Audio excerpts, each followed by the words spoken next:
Les amis, sortez. Jack. Guillaume Soro rejoint Laurent Gbagbo.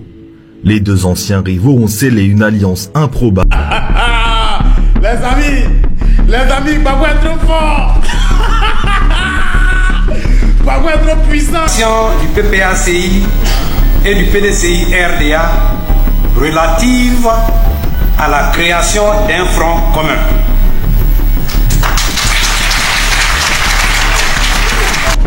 La candidature du président Laurent Gbagbo a été validée. Si on retire Titi, si Gbagbo Laurent n'est pas sur la liste électorale, si Sorogio n'est pas sur la liste électorale, c'est qu'il n'y a pas élect. Le cas de la Côte d'Ivoire est de ce point de vue significatif. En effet, l'approche des élections présidentielles prévues à l'automne plonge ce pays dans une crise. Information, on va vous donner tout ce qui est nécessaire pour que vous puissiez aller collecter le parrainage. J'ai été rebelle pour qu'Alassane Ouattara soit président. L'opposition actuelle pèse lourd, c'est chargé. Gbagbo lui il est lourd, tu ne peux pas le soulever. Le mouvement trop c'est trop. Mais trop c'est trop là, on est déjà dedans. C'est pas une affaire de, c'est pas seulement une affaire de Gbagbo Laurent. On a commencé ça il y a longtemps. Et notre rencontre d'aujourd'hui, c'est parce que c'est trop, c'est trop. Hein? Mais monsieur, apparemment, il n'a pas dit. Il n'a pas dit, mais moi je le dis. Eh bien, chers frères et sœurs, la coalition entre le président Laurent Gbagbo du PPACI, le président Tiam du PDCI et l'histoire, bien sûr, du président Guillaume Soro, qui est du GPS, chers frères et sœurs. Vous savez très bien qu'entre le président PPACI et le président du COGEP, le président Charles Blé Goudé, il n'y a pas trop de choses comme ça de collaboration ces dernières années, chers frères et sœurs. C'est quand l'amour devient la haine, chers frères et sœurs. Bon, c'est pas... Un enfant que vous allez mettre sur votre poitrine, il faut éviter de le jeter dans la boue. Sinon le jour où vous le prenez, il va vous salir. Moi j'ai peur de la guerre. Et je n'ai pas honte de le dire. Officiel cette séparation entre bien sûr ces choses là, mais ce qui nous intéresse dans ce numéro là, c'est bien sûr la coalition entre le président et le président Guillaume Soro qui vient rentrer dans le lot. Guillaume Soro rejoint Laurent Gbagbo. Les deux anciens rivaux ont scellé une alliance improbable le 25. Vous savez qu'avec toute cette histoire de pas de radiation, mettez le nom de Gbagbo, mettez le nom de Tiam, mettez le nom de Charles Blé Goudé, mettez tout ça là. Il y a eu beaucoup d'occasions, il y a beaucoup de débats, il y a beaucoup de choses, de combats dans tout ça là. Voilà. Donc, les revendications, il y a CAPSI, la coalition CAPSI, c'est-à-dire l'organisation, le mouvement qui a été rassemblé et qui a rassemblé beaucoup de positions. Bien qu'il y a cette dernière temps, il y a d'autres qui sont sortis, mais ceux qui sont sortis n'ont pas tellement de poids dans ça, donc on ne considère pas. C'est selon moi. Chers frères et sœurs, cette histoire de rentrer, bien sûr, vous connaissez déjà officiellement pour les PDCI et les PPACI. Mais cette dernière heure-là, on nous informe également que les GPS du président Guillaume Soro, le président Guillaume Soro qui est en exil, je ne vais pas oublier de vous dire ça, et dans ça, vient de rejoindre également cette lutte, cette cause, cette lutte et tout ça là, ces mouvements. Donc, retenons jusqu'à la fin, on revient pour en décortiquer, on va comprendre ce qu'il y a, chers frères et sœurs. Monsieur le ministre, merci beaucoup pour ce temps que vous m'accordez pour vous poser quelques questions. Vu votre agenda qui est super chargé, sans plus tarder, monsieur le ministre, j'aimerais savoir qui sera le candidat du RHDP en 2025. À quelle élection? Ah oui, monsieur, je parle de l'élection présidentielle. Jusqu'à preuve du contraire, c'est le président Alassane Ouattara. Mais monsieur, apparemment, il n'a pas dit. Il n'a pas dit, mais moi je le dis. Ah bon? Ah, ok. Et au cas où s'il décide de ne pas se présenter? Il décide de ne pas se présenter, hypothèse pour le moment que je n'envisage pas, mais bon, s'il décide de ne pas se présenter, ben, ce qui est prévu dans les statuts, c'est ce qu'on va faire. C'est-à-dire, monsieur? Les statuts prévoient en pareille situation, non, le mode... Ah! Merci de partager la vidéo. Si le président Ouattara répond en disant qu'il ne se représente pas à l'élection présidentielle en 2025, est-ce que vous, au sein de vos deux collectifs, vous avez un choix? Si oui, c'est lequel? Je ne comprends pas votre question. D'accord. Si le président Alassane Ouattara refuse de compétir en octobre 2025, est-ce qu'au sein des deux collectifs, dont vous êtes le président, vous avez un choix?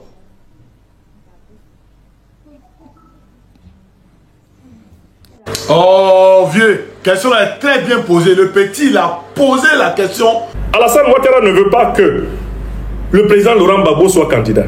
Il ne veut pas que le président Guillaume Soro soit candidat. Parce qu'il sait qu'en Côte d'Ivoire, ceux qui peuvent le battre à l'élection présidentielle, avec certitude incontestable, ce sont ces deux. Oui! Et le PDCI fait semblant de ne pas savoir que tout ce que Alassane Dramane Ouattara fait avec les listes électorales a pour but d'empêcher que le PPACI ou GPS accède au pouvoir d'État. Car il sait très bien que ce sont les leaders des Générations et Peuples Solidaires et du PPACI qui sont en capacité de le battre aux élections. Oui ou non? Vous voyez comment le PDCI est devenu un parti de menteurs?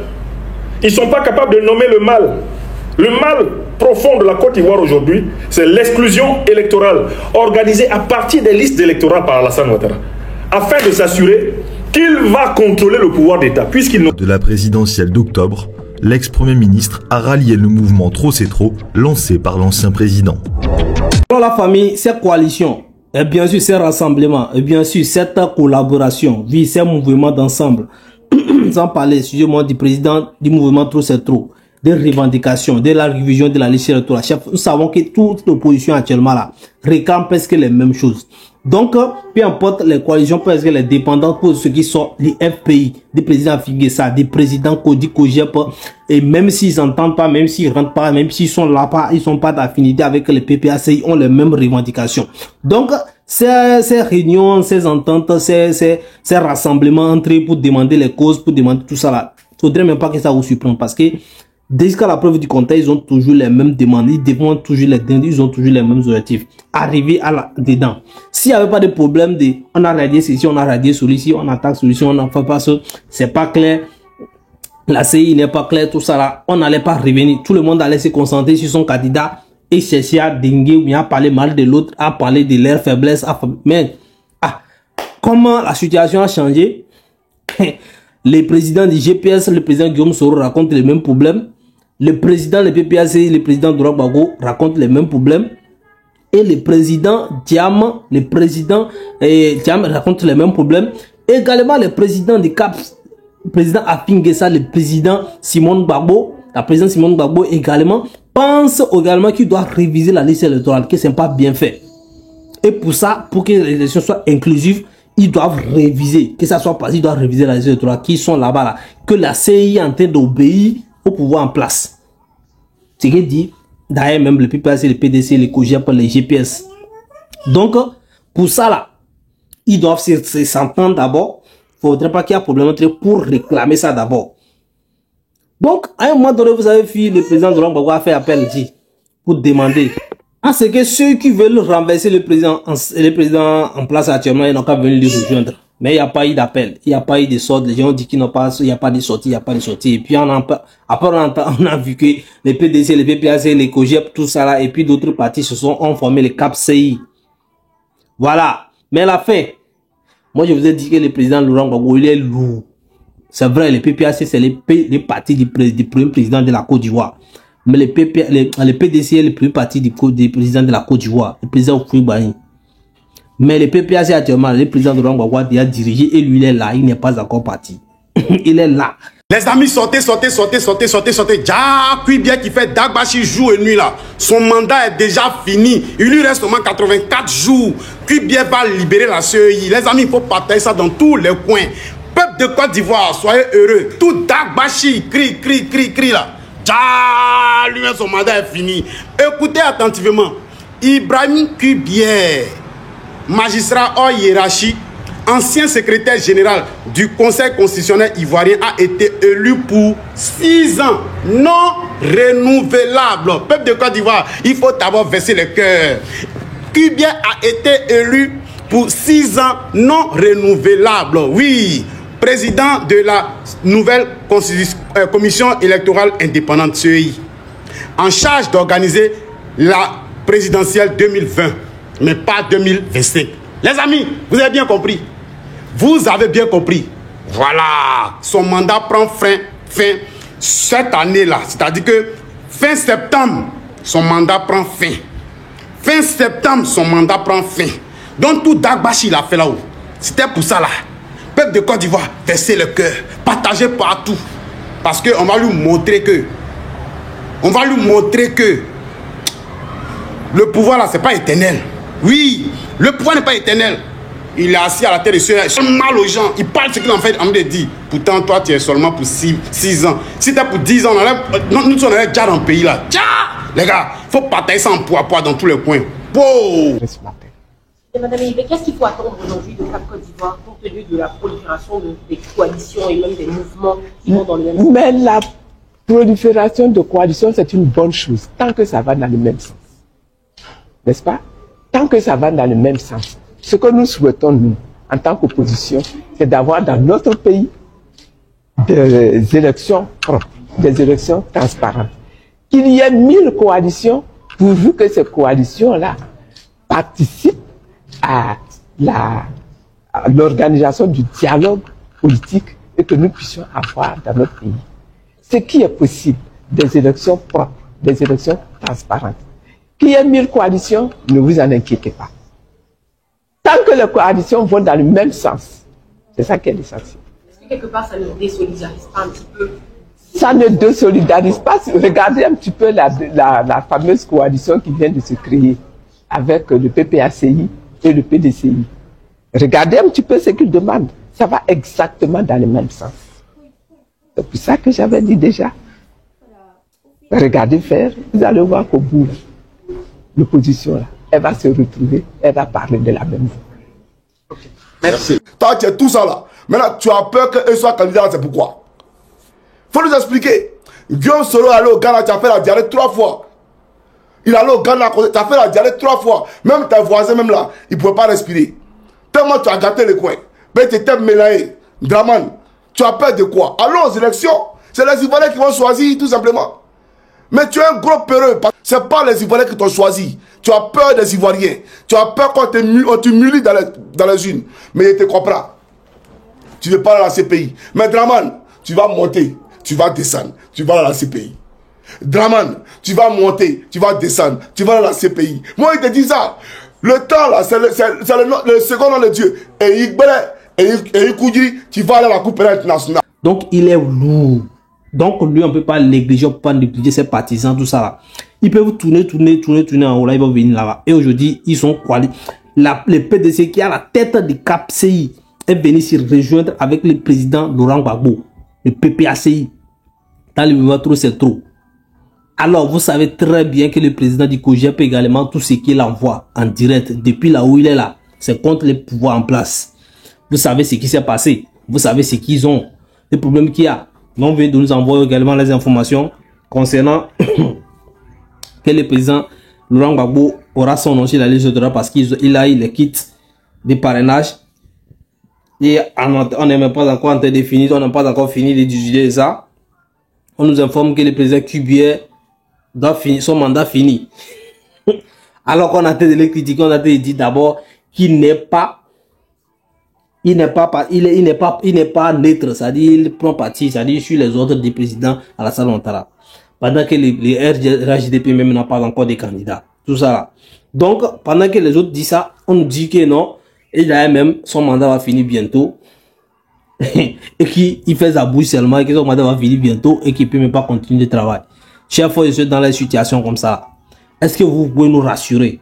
Donc, si toutes ces informations sont là, est-ce que vous pouvez nous rassurer qu'avec la coalition, tout ce que les gens disent, les rassemblements, les revendications du GPR du président Guillaume Soro et le président Thiam, le président et Laurent Gbagbo, chez le président Soro Guillaume, tout ça là, est-ce que vous pouvez nous avec la candidature de l'RGP qui n'est pas encore connue, tout ce qui se dit au niveau du régime en place, tout ça là, vous pouvez nous rassurer que les élections vont bien se passer et que les revendications vont finir comme ça et que tout le monde sera satisfait. Bon, franchement, on a raison de s'inquiéter. Et dans ces rassemblements, où le président Laurent Gbagbo même demande à ce qu'on laisse le président Guillaume Soro revenir au pays.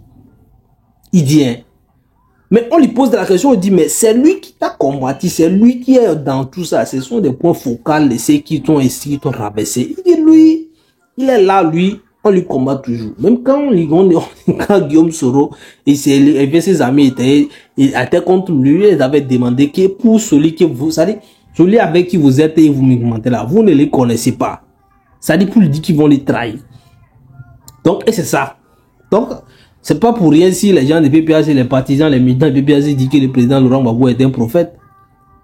Donc, s'il a dit que son nom serait sur la liste électorale et qu'on a remis les kits et que non, tout cela, ça jusqu'alors, le président, il a dit également qu'il n'y aura pas qu'à deux mandats et que le président Alassane Ouattara n'arrive pas à donner jusqu'alors, clairement, pourtant que c'est lui qui a le pouvoir dans le pays, qu'il sera candidat, eh bien, c'est son droit. Et bien sûr, nous on s'est dit, la prophétie du président Laurent Gbagbo est sur sa route. Jusqu'à la preuve du contraire, on va dire que cette prophétie-là, on ne peut pas les négliger. Donc tout ça là, lorsqu'on parle des rassemblements entre les trois là, le président Guillaume Soro, le président Laurent Gbagbo, le président Thiam, tout ça là, le PPAC, le PDCI, le cas de la Côte d'Ivoire est de ce point de vue significatif. En effet, l'approche des élections présidentielles prévues à l'automne plonge ce pays dans une crise politique de premier plan. La liste électorale sur laquelle repose la légitimité du scrutin présente un taux d'irrégularité estimé à 75%, soit environ 6 millions d'irrégularités sur les 8 millions d'inscrits. Cette anomalie intervient alors même que 5 millions d'euros ont été alloués par notre ministère de l'Europe et des Affaires étrangères à l'opérateur Civilpol, censé œuvrer à la modernisation de l'état civil et au recensement. Force est de constater que les objectifs affichés ne sont pas atteints et que personne ne sait où ces fonds sont passés. Dans le même temps, plusieurs figures majeures de l'opposition, Laurent Gbagbo, Tidjane Thiam ou encore Charles Blé Goudé ont été exclus de manière brutale de la compétition électorale, conduisant de facto à une élection présidentielle sans opposant. Dans ce contexte, le silence de la France quant à l'attitude d'Alassane Ouattara, dont tout porte à croire qu'il se dirige de manière illégale vers un 4e mandat, soulève de vives interrogations. Car la non-ingérence n'est pas l'indifférence, et nous n'avons pas toujours été aussi prudents par le passé. Ce silence est d'autant plus grave que circule une photographie montrant notre ambassadeur en poste à Abidjan arborant un t-shirt à l'effigie de la première dame ivoirienne, envoyant un signal politique lourd de conséquences. Donc il ne peut y avoir de cohérence entre une volonté affichée de réparer les blessures du passé, à travers d'importants gestes de restitution comme celui que nous examinons aujourd'hui, et une forme de complaisance, voire de soutien tacite à un régime engagé dans une dérive autoritaire, et notre ministre des Affaires étrangères doit donc s'exprimer. Une politique étrangère digne de ce nom ne peut en effet ignorer les aspirations des peuples, ni faire preuve d'indulgence à l'égard de pratiques contraires aux principes que la France défend sur la scène internationale. C'est pourquoi, Madame la Ministre, nous voterons bien sûr en faveur de ce texte, mais nous ne pouvons nous en tenir là. Les peuples que la France a colonisés et à qui elle a spolié un patrimoine parfois inestimable méritent toute notre exigence, tout notre sérieux et une diplomatie forte au service des droits des peuples. Je vous remercie. Et moi, je refuse de pactiser avec ceux qui ont recours à la violence.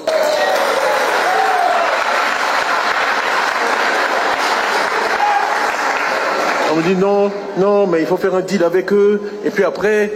Mais c'est la théorie du serpent dans le pantalon. Une fois que tu as mis le serpent dans ton pantalon...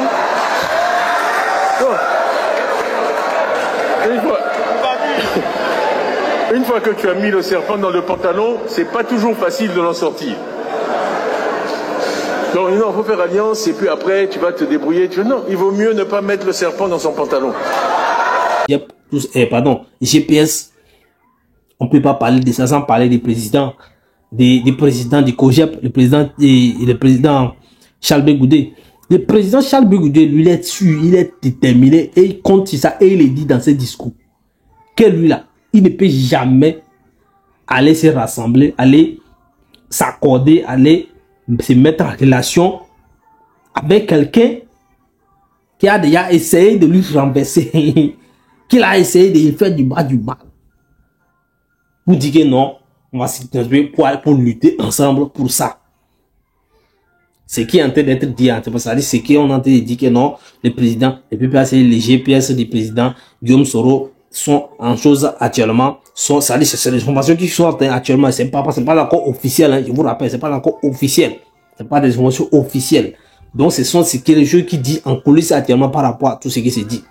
Donc le président Guillaume Soro, le président, nous savons très bien déjà officiellement que le président Laurent Gbagbo a dit qu'il n'a pas de problème avec lui, donc il n'a qu'à revenir au pays. Il réclame même qu'il n'a qu'à revenir, Guillaume Soro n'a qu'à revenir. Donc ça c'est clair. Moi j'ai écouté ça, j'ai vu ça. Maintenant, si le président Guillaume Soro et Charles Blé Goudé dit qu'il ne peut pas accepter que non, quelqu'un qui a essayé de renverser, de faire du mal, de faire ceci, de prendre des armes contre tout ça là, aller se mettre avec lui aujourd'hui pour dire que non, fait chose. Moi je pense que le président Charles Blé Goudé est en train de parler de Guillaume Soro. On va pas tourner autour du pot lorsqu'il dit ça.